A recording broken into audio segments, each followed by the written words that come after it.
Students, lesson first, topic 5, the abolition of slavery. अब बच्चों जब हम बात कर रहे थे फोर्थ के बाद में वुमेन ने जैसे रिवॉल्यूशन में अपना कंट्रीब्यूशन दिया था, अब आ रहा है the abolition of slavery. Slavery का मतलब होता है गुलामी. कि किस टाइप से अबॉलिशन मतलब होता है तोड़ना. तो किस टाइप से तोड़ा गया था, क्या होता है कि जब वो फ्रांस कॉलोनी इन कैरिबियन आइलैंड, अब ये है ना यहाँ पे जो बिजनेस किया जाता है commodities obtain from this colonies. अब कौन कौन सी चीजों का किया जा रहा था, tobacco, sugar, indigo and coffee.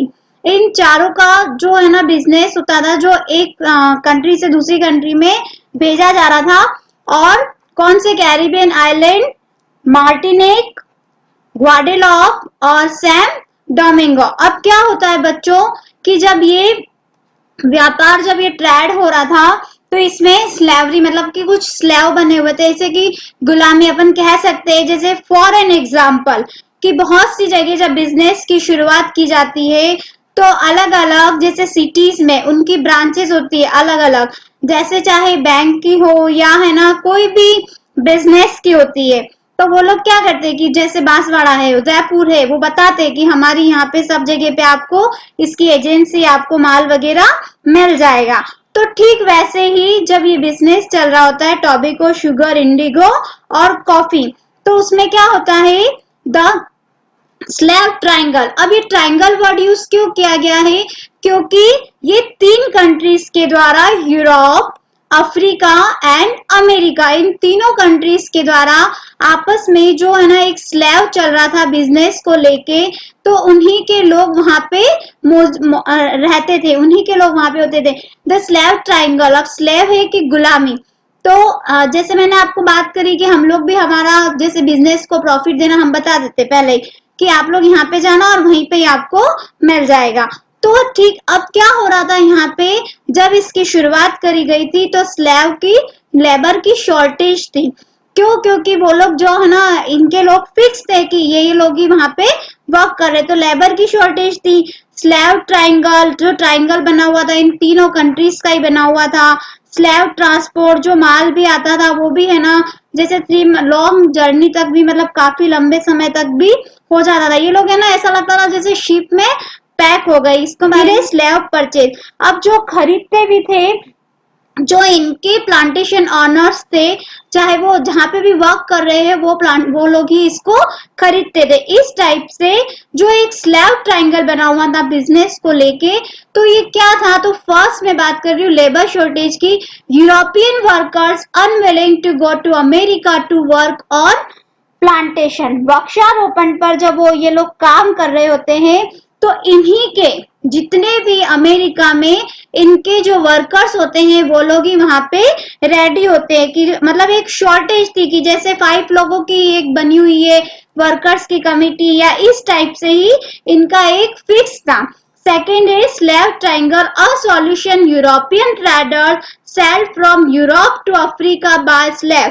अब स्लेव्स का मतलब कि उन्हीं लोगों के जो गुलाम बने हुए थे, जो वर्कर्स थे, किसके, यूरोपियन ट्रेडर्स जो थे, मतलब जो यूरोपियन जो व्यापार कर रहे थे वो सेल कर रहे यूरोप टू अफ्रीका तक. तो अब क्या हो रहा है, उन्हीं के जो गुलाम थे वो लोग ही उस चीज को खरीदते थे. फिर स्लेव ट्रांसपोर्ट.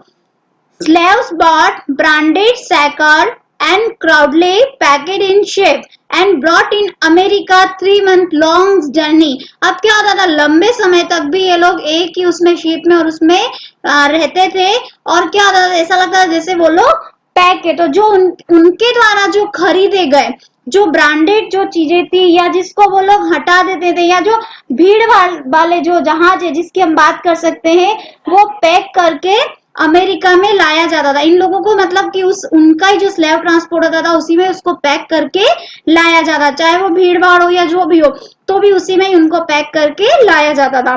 क्या चीज, जो उन्हीं के जो है ना जैसे टी वगैरह, जो भी उनका जो परचेजिंग का जो सामान है वो स्लेव परचेज. अब क्या होता था, these slave were purchased by plantation owners in America to work on plantation. अब क्या होता है कि इनके जो प्लांटेशन ऑनर्स जो थे वो लोग क्या करते थे कि वो लोग ही उस चीज को परचेस करते थे। तो इस टाइप से जो स्लैब ट्रायंगल बना हुआ था वो इन तीनों कंट्री के बीच में आपस में ही बना हुआ था, और इन्हीं के स्लैब जो इनके द्वारा जो रखे गए जो वर्कर्स थे वो लोग ही उस जगह पे वर्क करते। नेक्स्ट है स्लैब ट्रेड की पॉइंट्स। अब देखो इसमें क्या इंपॉर्टेंस है, की पॉइंट्स है। फर्स्ट है फ्रेंच ट्रेडर्स सेल फ्रॉम बॉर्डिक्स और नैंटेस। अब ये क्या है, दोनों इंपॉर्टेंट सिटीज के नेम है बच्चों। ये क्या है कि port cities like Bordeaux and Nantes develop because of slave trade. अब क्या होता है बच्चों, मैं एक सिंपल सी बात बताती हूँ आपको, एग्जाम्पल के माध्यम से समझ में आ जाएगा। जैसे जो ये है ना हाट बाजार जो लगता है उसमें क्या होता है, एक प्लेस फिक्स होता है, चाहे गांधी मूर्ति हो। अब क्या होता है कि उसी जगह पे ही वो लोग जो फेरी वाले जो बेचने आते हैं कोई भी सामान वगैरह, तो वो एक प्लेस पे फिक्स रहते हैं। सेम पोजीशन फ्रेंच में जो पोर्ट सिटीज थी जिसके दो नेम है बॉर्डिक्स और नैंटेस। अब ये दोनों जगह फिक्स थी, तो जो वहां पे जो डेवलप किया जाता था बिजनेस का, जो स्लैब ट्रेड होते थे, जो उनके द्वारा जो व्यापार करते थे, वो लोग उसी जगह पे ही आते थे, उसी एक पर्टिकुलर प्लेस पे आते थे और वहीं पे वो लोग सामान को बेचते थे। सेकेंड टॉपिक है slaves travel from Africa to America through Atlantic Ocean. अब क्या होता था कि जो उन्हीं के द्वारा जो गुलामी किए जो ट्रैवलर थे वो कहाँ से कहाँ तक, अफ्रीका टू अमेरिका तक जो आते थे, थ्रो करते थे, वो कहाँ पे होता था, अटलांटिक ओशन तक। फिर है 3 month long and full of suffering for slave। अब कौन लोग सफर कर रहे थे, जो स्लेव्स थे। स्लेव्स में कौन आ गए, जो उनके द्वारा खरीदे जो गुलाम्स थे। अब उनको पैक लाइक रैट। बच्चों ये एग्जाम्पल के माध्यम है कि मतलब 3 मंथ तक भी क्या होता था कि उनको लंबे समय तक सफर किया जाता था। मतलब वो लोग सफर करते थे तो उनको ऐसा लगता था कि हम लोग, ऐसा लगता है जैसे हम लोगों को पैक करके ला रहे हो, और है ना हम लोग जो चूहा होता है ना, जिसको चूहे को भी अगर पैक कर दिया है और फिर बाद में जब उसको लाते हैं तो वो कैसा लगता है, तो ठीक ऐसा लगता था जैसे कि हम लोग स्लेव्स लोगों को ही लगता था कि हम लोगों को तो पूरा हम लोग इतना सफर कर रहे हैं कि चूहों की तरह हम लोग अब पसंद होने लग गए। तो इस टाइप से वो इन चीजों को तोड़ा गया। फिर ड्यू टू स्लैव ट्रेड। अब क्या होता था, France was able to make demand of the market. France की तो मार्केट में डिमांड बढ़ती जा रही थी। कौन से व्यापार को लेके, जो स्लैव ट्रेड का जो व्यापार चल रहा था, जो गुलामी का जो व्यापार चल रहा था, उसकी डिमांड तो फ्रांस में मार्केट में बहुत अच्छी पोजीशन थी। तो वो तो चाहते थे कि ये चीज आगे भी हो, बट पर क्या होता है कि जैसे जैसे अब ये लोग भी परेशान हो चुके थे। कौन, जो स्लेव्स थे, जो है ना ये जो बिजनेस कर रहे थे, कि उन लोगों को यूं था कि हम लोग अब इस चीज से बहुत ज्यादा, मतलब हम लोगों को कोई बेनिफिट नहीं है, एक चीज फिक्स है तो हमको इन सारी चीजों को हटाना है। तो अब क्या होता है, स्लैव ट्रेड, वो लोग क्या करते हैं, फ्लक्चुएटिंग हिस्ट्री। फ्लक्चुएटिंग का मतलब होता है जो उतार चढ़ाव आता है इतिहास में, किस चीज को लेके आया है, जिसके बारे में मैं बात कर रही हूँ। फर्स्ट है नेशनल असेंबली। अब मैं नेशनल असेंबली की बात बच्चों आपसे कर चुकी थी कि नेशनल असेंबली क्या था। तो अब इसमें जो है ना फ्रांस का जो कॉन्स्टिट्यूशन बनाया गया था, संविधान जो बनाया गया था, उसका मेन प्रिंसिपल क्या था, इक्वालिटी। तो National Assembly through to free the slave because principle of equality of French Constitution। अब स्लेव्स क्या चाहते थे, जो उनके वर्कर जो गुलाम वगैरह थे, वो क्या चाहते थे कि हम लोगों के साथ में इक्वालिटी होनी चाहिए जब संविधान बन चुका है। But finally did not ban slavery. लेकिन फाइनली क्या हो रहा था, हम जानते हैं कि इस पे पूरी तरीके से बैन नहीं हो रहा था। तो फिर it feared the rich trader who supported national assembly but earning from slaves। क्यों, क्योंकि उनको ही लग रहा था कि जो है ना रिच ट्रेडर्स है उनके द्वारा हम लोगों को इट फियर, वो लोग डर रहे थे। उनको यूं था, किसको डर था, कि जो रिच ट्रेडर्स थे, जो धनी व्यापारी थे, उनको इस चीज का डर था कि कहीं हमको नेशनल जो असेंबली है वो जो हमको सपोर्ट कर रही है व्यापार के लिए, लेकिन अर्निंग फ्रॉम स्लेव, लेकिन हम लोगों को उनसे बराबर प्राप्त नहीं हो पा रहा है। क्या प्राप्त नहीं हो रहा था, कि जो उनकी अर्निंग थी, जो उनकी जो मनी वगैरह थी, वो हमको प्रॉपर प्राप्त नहीं हो पाएगी। किससे, कि जो स्लैव ट्रेड जो व्यापार कर रहे थे उनसे।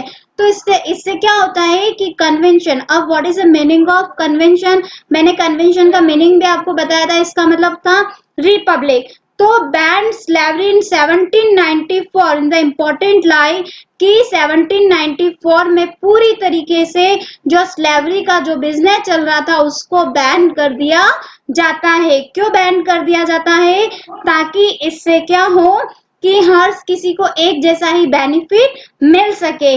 बट नेपोलियन अगेन री इंट्रोड्यूस इट। मैं आपको इसके बारे में आगे और भी बताऊंगी नेपोलियन के बारे में कि इसको ये जब आता है वहां पे और क्या किस टाइप से अपना जो प्लान आउट करते हैं वहां पे, लेकिन वो नया इंट्रोड्यूस कर लेते हैं। वो इसी स्लेवरी को वो सोचते हैं कि नहीं इसमें ना रिच जो पीपल है उन लोगों को और ज्यादा बेनिफिट होगा, लेकिन इस चीज को पूरी तरीके से तोड़ दिया जाता है। अब plantation owner considered it their right to enslave the African negroes. अब क्या होता है कि जो प्लांटेशन ऑनर्स थे वो अफ्रीका जो निगो का अपमान करने का अपना अधिकार माना। उन्होंने सोचा कि ऐसा लग रहा है कि इससे जो अफ्रीकन निगोह से उन लोगों का अपमान हो रहा है। कौन समझ रहे थे? जो बागान जो है ना प्लांटेशन ऑनर्स थे, उन्होंने सोचा कि इससे तो अफ्रीका के अपमान करने का अधिकार लग रहा है, इसलिए इस चीज को बंद करना बहुत ज्यादा जरूरी है। तो वास्तविक क्या हो जाता है? Slavery was finally abolished in French colonies in 1848। अब वास्तविक क्या हो जाता है कि 1848 में जो फ्रेंच की जो कॉलोनीज थी उसको अबॉलिश्ड किया जाता है। किस चीज को लेके? जो बिजनेस चल रहा था, जो स्लेवरी मतलब कि जो गुलामी का जो व्यापार चल रहा है उस चीज को धीरे धीरे करके क्या कर दिया जाता है? अबॉलिश कर दिया जाता है। और वास्तविक फाइनली फ्रेंच कॉलोनी से वो 1848 में इसको हटा देती है। Okay, thank you.